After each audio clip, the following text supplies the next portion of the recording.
Raja Yoga, Preface.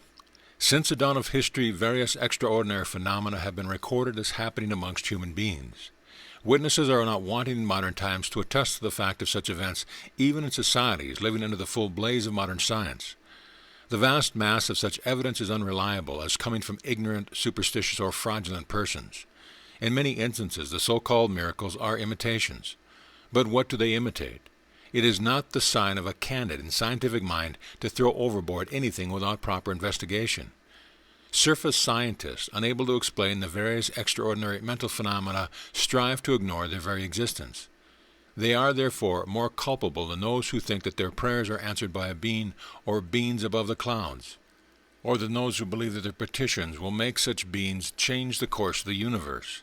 The latter have the excuse of ignorance, or at least of a defective system of education, which has taught them dependence upon such beings, a dependence which has become a part of their degenerate nature.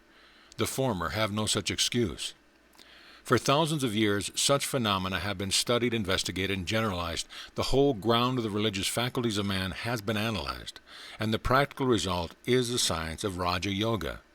Raja Yoga does not, after the unpardonable manner of some modern scientists, deny the existence of facts which are difficult to explain.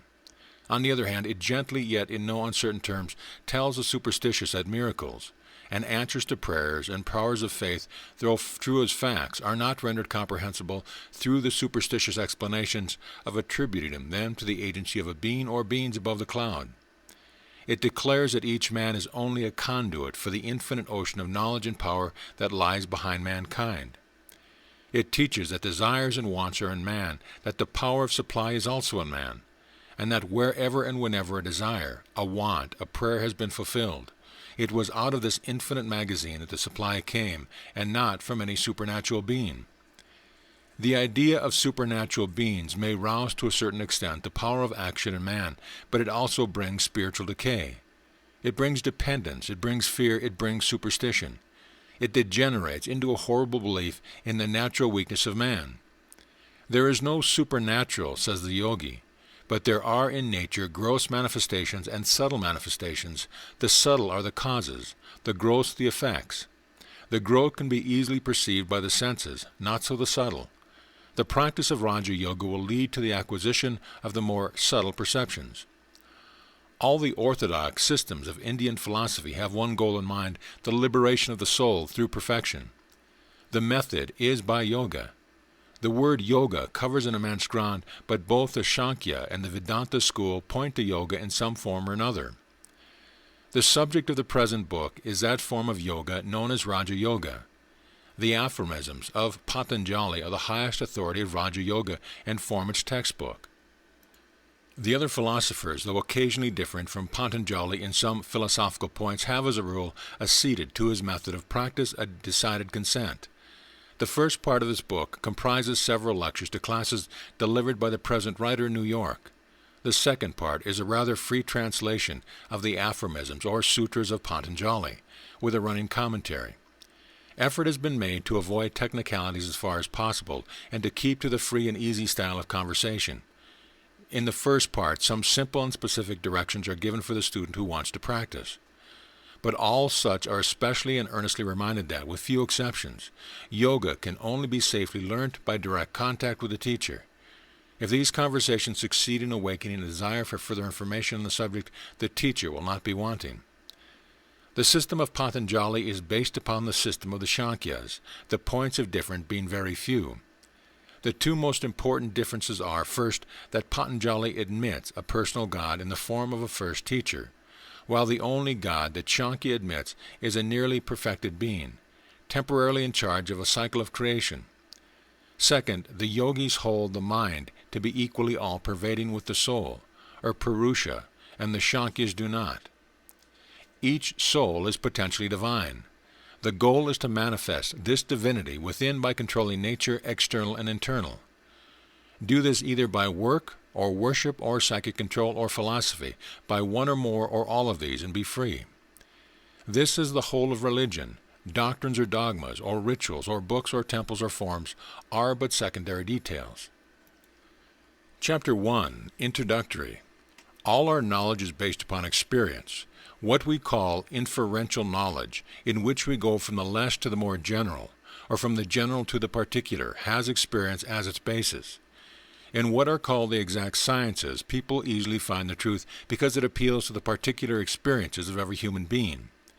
The scientist does not tell you to believe in anything, but he has certain results which come from his own experiences, and reasoning on them, when he asks us to believe in his conclusion, he appeals to some universal experience of humanity. In every exact science there is a basis which is common to all humanity, so that we can at once see the truth or the fallacy of the conclusion drawn therefrom. Now the question is, has religion any such basis or not? I shall have to answer the question both in the affirmative and in the negative. Religion, as it is generally taught over the world, is said to be based upon faith and belief, and in most cases consists only of different sets of theories. And that is the reason why we find all religions quarreling with one another. These theories again are based upon belief. One man says that there is a great being sitting above the clouds and governing the whole universe, and he asks me to believe that solely on authority of his assertion. In the same way, I may have my own ideas, which I am asking others to believe, and if they ask a reason, I cannot give them any. This is why religion and metaphysical philosophy have a bad name nowadays. Every educated man seems to say, oh, these religions are only bundles of theories without any standard to judge by, each man preaching his own pet ideas. Nevertheless, there is a basis of universal belief in religion, governing all the different theories and all the varying ideas of different sects in different countries. Going to their basis, we find that they are also based upon universal experiences. In the first place, if you analyze all the various religions of the world, you will find that these are divided into two classes, those with a book and those without a book. Those with a book are the strongest and have the largest number of followers. Those without books have mostly died out, and the few new ones have very small following. Yet in all of them we find one consensus of opinion, that the truth they teach are the result of the experiences of particular persons. The Christians ask you to believe in his religion, to believe in Christ, and to believe in him as the incarnation of God, to believe in a God, in a soul, and in a better state of that soul. If I ask him for a reason, he says he believes in them. But if you go to the fountainhead of Christianity, you will find that it is based upon experience. Christ said he saw God. The disciples said they felt God, and so forth. Similarly, in Buddhism, it is Buddha's experience. He experienced certain truth, saw them, came in contact with them, and preached them to the world. So with the Hindus, in their books the writers, who are called rishis, or sages, declare they experienced certain truth, and these they preach. Thus it is clear that all religions of the world have been built upon that one universal and adamantine foundation of all our knowledge, direct experience. The teachers all saw God. They all saw their own souls. They saw their future. They saw their eternity. And they preached. Only there is this difference that, by most of these religions, especially in modern times, a peculiar claim is made. Namely, that these experiences are impossible at the present day. They were only possible with a few men, who were the first founders of the religions that subsequently bore their names. At the present time, these experiences have become obsolete, and therefore we now have to take religion on belief. This I entirely deny. If there has been one experience in this world in any particular branch of knowledge, it absolutely follows that that experience has been possible millions of times before, and will be repeated eternally. Uniformity is the rigorous law of nature. What once happened can happen always. The teachers of the science of yoga, therefore, declare that religion is not only based upon the experience of ancient times, but that no man can be religious until he has the same perceptions himself. Yoga is a science which teaches us how to get these perceptions. It is not much use to talk about religion until one has felt it. Why is there so much disturbance, so much fighting and quarreling in the name of God? There has been more bloodshed in the name of God than for any other cause, because people never went to the fountainhead. They were content only to give a mental assent to their customs, to their forefathers, and wanted others to do the same. What right has a man to say he has a soul if he does not feel it, or that there is a God if he does not see him? If there is a God, we must see him. If there is a soul, we must perceive it. Otherwise, it is better not to believe it. It is better to be an outspoken atheist than a hypocrite. The modern idea, on the one hand, with the learned, is that religion and metaphysics and all search after a supreme being are futile. On the other hand, with the semi-educated, the idea seems to be that these things really have no basis. Their only value consists in the fact that they furnish strong motive powers for doing good to the world. If men believe in a God, they may become good and moral and so make good citizens. We cannot blame them for holding such ideas, seeing that all the teachings these men get is simply to believe in an eternal rigmarole of words, without any substance behind them. They are asked to live upon words. Can they do it? If they could, I should not have the least regard for human nature. Man wants truth, wants to experience truth for himself. When he has grasped it, realized it, felt it within his heart of hearts, then alone, declare the Vedas, would all doubts vanish, all darkness be scattered, and all crookedness be made straight. Ye children of immortality, even those who live in the highest sphere, the way is found. There is a way out of all this darkness, and that is by perceiving Him who is beyond all darkness. There is no other way. The science of Raja Yoga proposes to put before humanity a practical and scientifically worked out method of reaching this truth. In the first place, every science must have its own method of investigation. If you want to become an astronomer and sit down and cry, "Astronomy, astronomy," it will never come to you. The same with chemistry. A certain method must be followed. You must go to a laboratory, take different substances, mix them up, compound them, experiment with them, and out of that will come a knowledge of chemistry. If you want to be an astronomer, you must go to an observatory, take a telescope, study the stars and planets, and then you will become an astronomer. Each science must have its own method. I could preach you thousands of sermons, but that would not make you religious until you practice the method. These are the truth of the sages of all countries, of all ages, of men pure and unselfish, who had no motive but to do good to the world.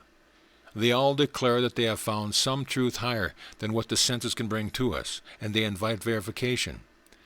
They ask us to take up the method and practice honestly, and then, if we do not find this higher truth, we will have the right to say there is no truth in the claim. But before we have done that, we are not rational in denying the truth of their assertion. So we must work faithfully, using the prescribed methods, and light will come. In acquiring knowledge, we must use of generalizations, and generalizations is based upon observation. We first observe facts, then generalize, and then draw conclusions or principles. The knowledge of the mind, of the internal nature of man, of thought, can never be had until we have first the power of observing the facts that are going on within. It is comparatively easy to observe facts in the external world, for many instruments have been invented for such a purpose. But in the internal world we have no instruments to help us.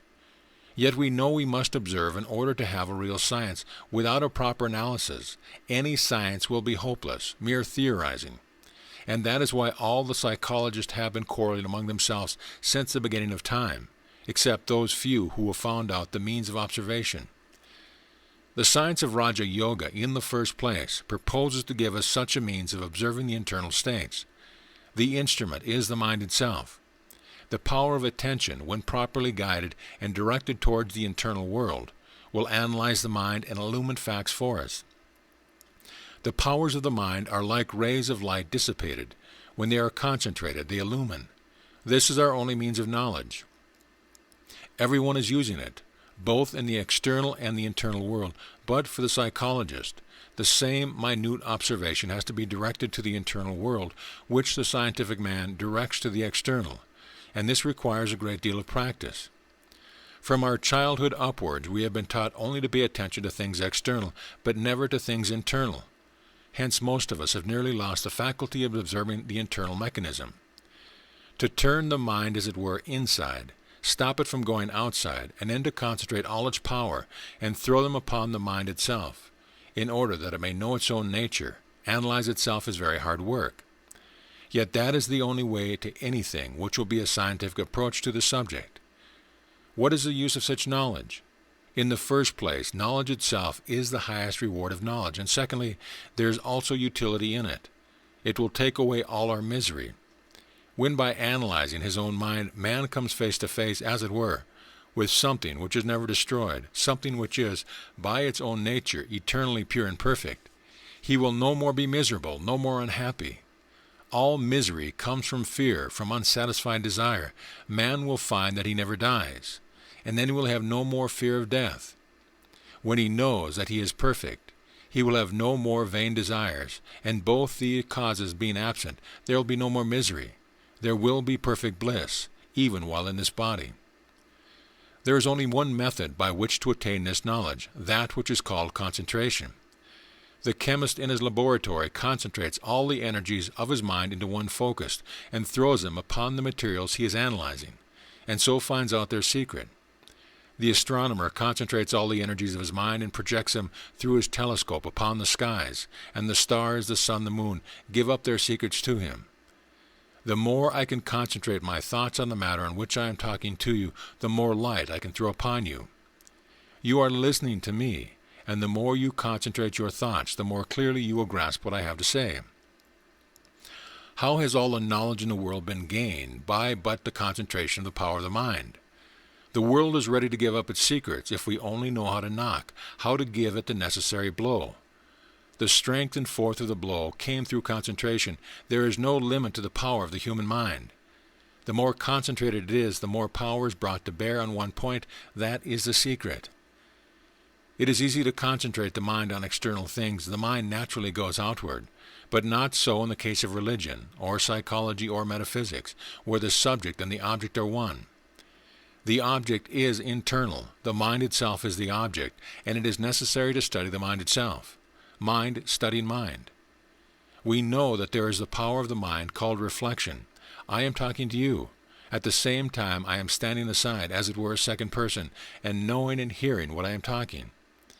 You work and think at the same time, while a portion of your mind stands by and sees what you are thinking. The powers of the mind should be concentrated and turned back into itself, and as the darkest places reveal their secrets before the penetrating rays of the sun, so will this concentrated mind penetrate its own innermost secrets. Thus we will come to the basis of belief, me, real, genuine religion. We will perceive for ourselves whether we have souls, whether life is of 5 minutes or of eternity. Whether there is a God in the universe or more, it will all be revealed to us. This is what Raja Yoga proposes to teach. The goal of all its teaching is how to concentrate the mind, then how to discover the innermost recesses of our own minds, then how to generalize their contents and form our own conclusions from it. If therefore never ask the question what our religion is, whether we are deists or atheists, whether Christians, Jews, or Buddhists, we are human beings. That is sufficient. Every human being has the right and the power to seek for religion. Every human being has the right to ask the reason why and to have his question answered by himself if he only takes the trouble.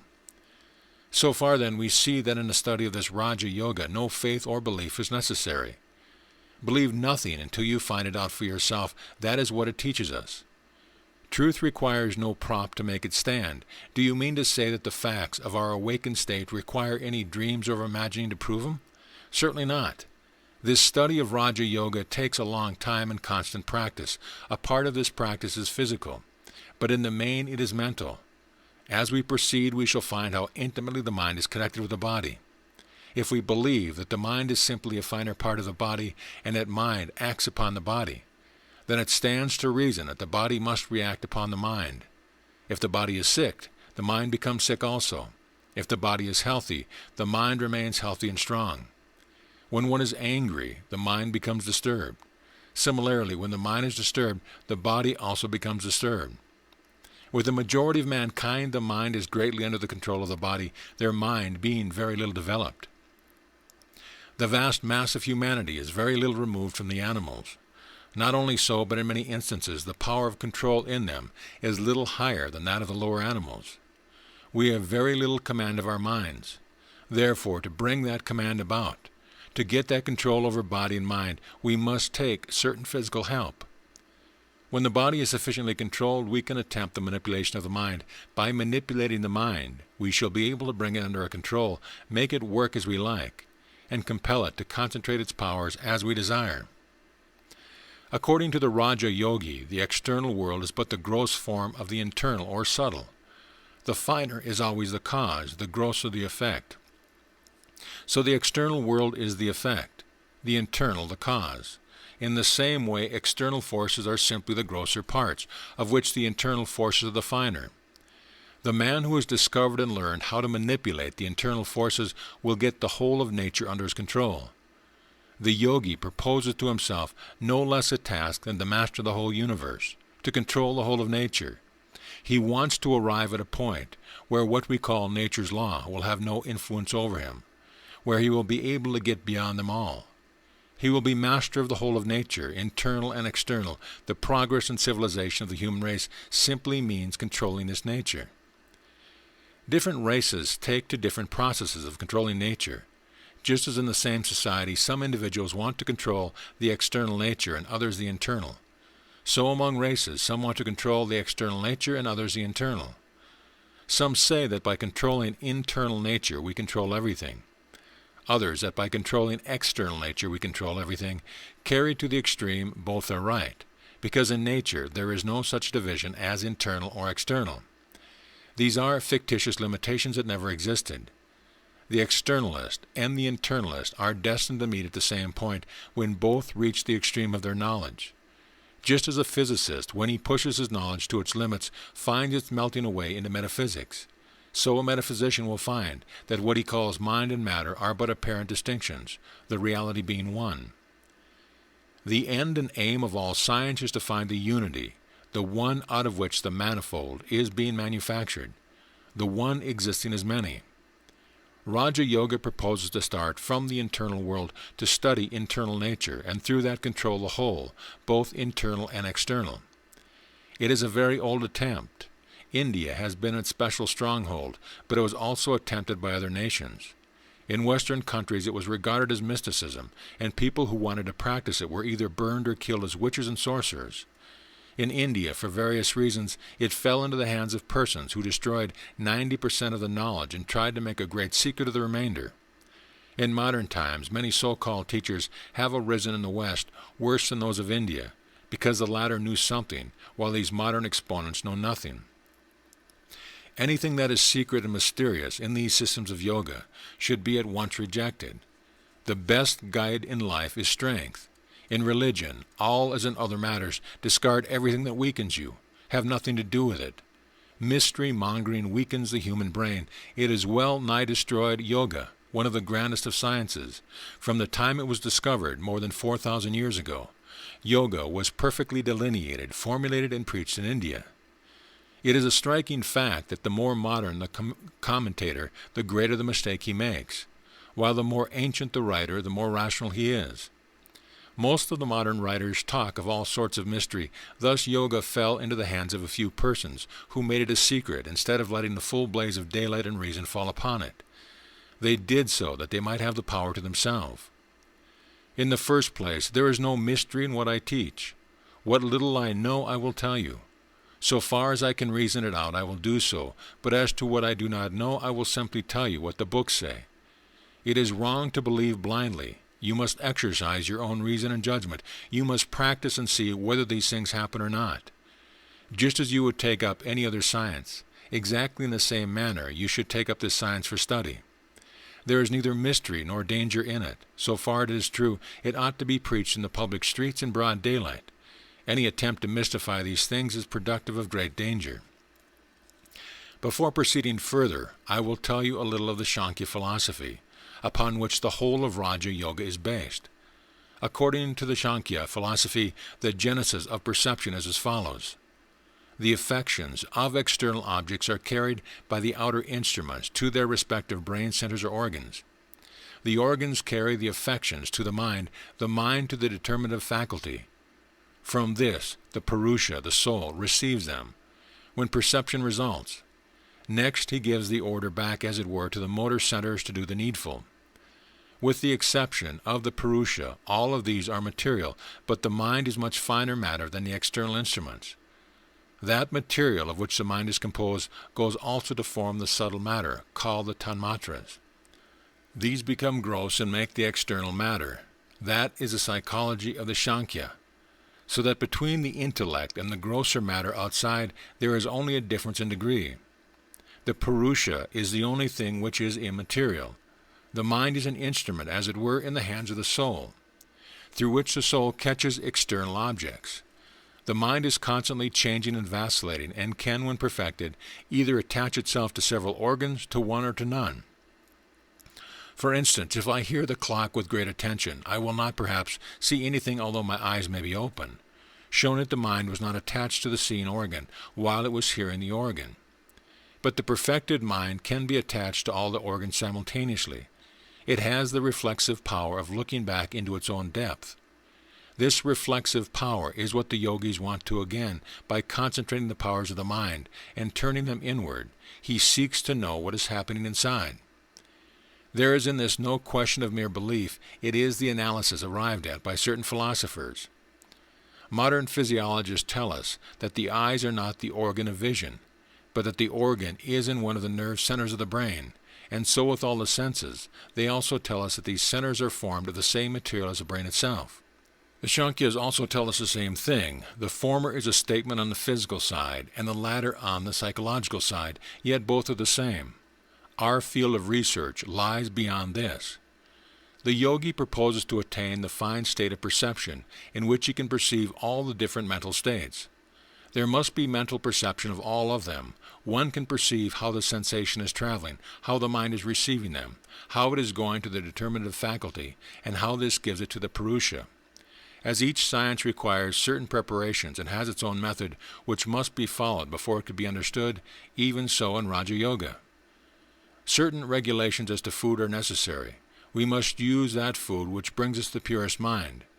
If you go into a menagerie, you will find this demonstrated at once. You will see the elephants, huge animals, but calm and gentle. If you go towards the cages of the lions and tigers, you find them restless, showing how much difference has been made by food. All the forces that are working in this body have been produced out of the food. We see that every day. If you begin to fast, first your body will get weak. The physical forces will suffer. Then after a few days, the mental forces will suffer also. First, memory will fail. Then comes a point when you are not able to think, much less to pursue any course of reasoning. We have, therefore, to take care what sort of food we eat at the beginning, and when we have got strength enough. When our practice is well advanced, we need not be so careful of this respect. While the plant is growing, it must be hedged around, lest it be injured. But when it becomes a tree, the hedges are taken away. It is strong enough to withstand all the assaults. A yogi must avoid the two extremes of luxury and austerity. He must not fast, nor torture his flesh. He who does so, says the Gita, cannot be a yogi. He who fasts, he who keeps awake, he who sleeps much, he who works too much, he who does no work, none of these can be a yogi.